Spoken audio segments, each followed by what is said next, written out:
Hi guys, you know what it is? You're loving this series too much and I'm here to deliver some more. This is the part 3 of the spicy manhwa recommendations. But before we continue, as you can see, only a small percentage of you are actually subscribed. So if you want more manhwa recommendations, please don't hesitate to subscribe. It really helps the channel a lot and it motivates me to create more videos. Without further ado, let's get on with the first one. The first one is called Sweet Dream by Goshu. It is now completed with 48 chapters and its official website is Tapiton. Jae-hee is a normal office woman. She recently broke up with her boyfriend and life couldn't be more normal as it was. Lately, something weird kept happening. She was having continuous dreams, not just a normal dream but wet dreams together with her boss named Mr. Su. It came to a point where it is so bad that she is being unconsciously attracted to him in real life too. One time, they both work overtime. There is this intense tension for both of them, and surprisingly, Mr. Su is the one who urged Jae-hee to display what she is thinking of lately, and they later hit it off. All is actually going well, but something still feels off. All these mysterious and unexplained incidents are in Jae-hee's face. An old lady offered her a necklace which is used to push away spirits, specifically incubus who are known to be demons who are hunting the dreams of their targets through sexual activities. They fed off to their victims' energy until they can't no longer function. Then Jae-hee tried to connect all the lines and she later suspected that Mr. Su might be really an incubus. We are starting strong with this video. I think that the story is really something. It captivates this idea of how people can be easily drawn and get addicted to their desires. And we can see Jae-hee trying to figure out her complicated feelings. You know, if Mr. Su really likes her as a woman or just wanted to sleep with her. Overall, I think this manhwa is great, like the scenes are tasteful. I actually can't keep up because some of them are wild, but not to the point of them overdoing it. I mean, maybe, but on another subject of overdoing it since the male lead is literally an incubus but it just fits perfectly to the concept. I have no complaints whatsoever. There's also a season 2 which features another couple but this time the woman is the demon and they have their own storyline. And I swear if you think that season 1 is good, season 2 is so much better.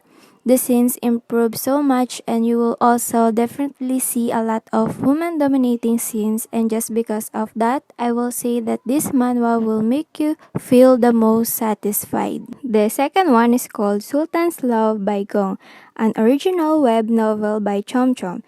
It is now completed with 16 chapters and it currently doesn't have its own official English translation yet but it is available officially on Naver Webtoon. Saye or Say is a very beautiful young woman who belongs to the harem of the Sultan. One night, the ninth prince came to steal the crown. Say, who is almost picked by the Sultan to sleep with him, was luckily able to escape the situation and met with the prince named Kainer. She is very scared because there is literally war and she doesn't know what will happen to her after. She begged Kainer to just let her go so she can explore more in the world, but Kainer didn't allow her. He actually wanted to keep her by his side and told her that she was the reason that he conquered the throne so that he could be the Sultan and put Say on his side. All of the people are of course surprised, including Say, because who would know that the prince will have a thing for her, but later she settles on being with Gainer. The harem system was demolished and she became the only woman who was able to be with the Sultan. If you are expecting like a super story driven manhwa, don't expect too much because this really focuses more on the smut part if I must say. Although there is an established introduction and story, I don't really know what their goal is or what they should do because they don't really do anything except for but it doesn't really matter to me because as you can see, it only contains not that a lot of chapters and for that I think they really deliver what is supposed to be delivered. The male lead, who is the ex-prince, now Sultan, named Kainer, is one of the possessive type. He really works hard to make sure that Sei gets the treatment that she deserves and make her feel that he really did all of this for her. I will say that he sometimes goes crazy, but all in all, this one is also great. I had a fun time reading it. The third one is called A Fool and a Girl, also known as The Silly Dog and the Lady by Kim Hulbin and Long Time. It is now completed with 30 chapters and its official websites are Tapitoon and Coppin Comics. A lady named Diha became a longtime friend with a half-human and half-wolf named Lujin. Their parents are both not in action, so they both live together in one house. Since Lujin is a half-wolf, he contains the characteristics of them like being submissive and puppy-like almost all of the time. He is also childish for his age and depends more on the people around him. One night at the festival, they had decided not to join and just rested at their house. When there was an abrupt knocking, she came to check the door, and it was a drunk Lujin. This time, he was more all around the place and was acting more touchy than usual. Later, their interactions are becoming more risky. For the first time, they start to touch one another in all places and such. And that is the start of their relationship becoming more than a childhood friend. Throughout the story, they will figure out what they really think of each other.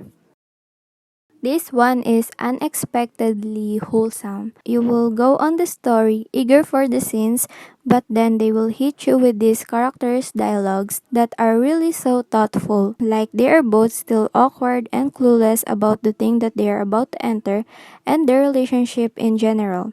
I guess that is really the catch with this one because they both grew up together since they were children, but then their physical attraction to each other became the breaking point where they thought that there is something more with them. Their scenes are also satisfying in a way because, as I've mentioned, they are low-key still immature, so they will try all these things just to make each other feel good. It almost feels like I should have not been reading them because they will be so intimate sometimes. Expect some kinda realistic relationship struggles, really good scenes, beautiful art, and engaging storyline. I think you will also definitely enjoy this. The fourth one is called Him, Him, and Him by Byun Lee Sung and Lee Nairi. It is now completed with 16 chapters and its official website is Coppin Comics. A girl named Yusia is really bored in life right now. She started to do many things just to put her attention somewhere and finally have some fun. She frequently went to bars and one night, a man named Han Kyum suddenly approached her, saying that she looked attractive and exactly his type. Another man came by and is actually the twin of Han Kyum named Han Kyul. They exchanged conversation and later invited Seha to join them in a foursome together with their uncle named Doha.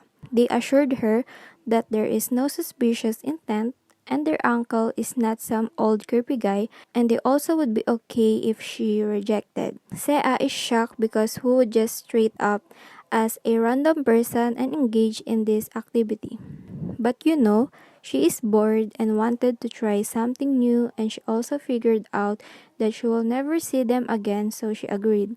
They went into an apartment, they did the thing and Sea may have considered it the best night of her life. The main conflict of this manhwa is finding the possible wife of Doha and them being engaged in a polygamous relationship. At first, I was really culture shocked. Maybe I still am because I don't really read a lot of this like with multiple partners. I feel like they're not really my thing, but something about this that makes me feel okay. I don't know, it might not be the same for everyone, but I thought that it was a good read. This is the real spice, and for real, they're very intense, and I don't really have some complaints like they are doing their thing and having fun. One thing that I also like and wish for every smut manhwa to have is this man really considering the female lead's consent, like in everything. that they will do, they will literally ask her if she was okay with it, and after giving her answer, that is the only time they will proceed. They are also very caring for her, and that is maybe the reason why I seem okay with it, because all of them always show respect to the female lead. Last one is called An Immoral Night by Peng Yujong and KK.